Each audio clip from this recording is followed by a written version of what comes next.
ফুচকা। এই নয়ন দাঁড়া, ফুচকা ধরবি না। দাঁড়া মানে? এখানে ফুচকা খাইতেছি, ফুচকা খামো না? হ্যাঁ, ফুচকা তো তুই খাবি।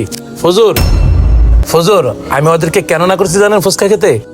আর ওরা দুজনের মধ্যে তো কেউই নামাজ পড়ে নাই, শুধু নামাজ পড়ে আসছি আমি একলা আর আপনার দোকানের।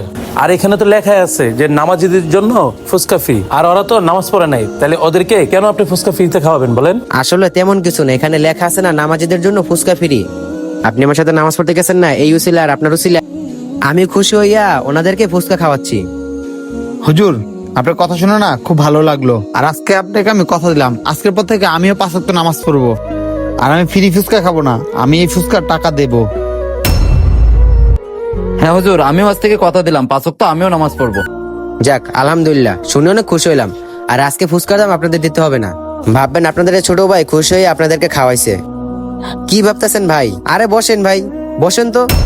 আমি 2 প্লেট ফুচকা বানিয়ে নিয়ে আসতেছি, আর এটা আপনি রাখেন। আর বন্ধুরা, আমরা দিন শেষে যে যাই করি, আসলে আমাদের 5 ওয়াক্ত নামাজ পড়া সবারই ফরজ। আসলে আমরা সবাই মিলে নামাজ পড়ি। আর আমাদের এই ভিডিওটা যদি ভালো লেগে থাকে তাহলে অবশ্যই ভিডিওটা শেয়ার করে দিবেন, অন্যকে দেখার জন্য সুযোগ করে দিবেন। ধন্যবাদ সবাইকে ভিডিওটা দেখার জন্য।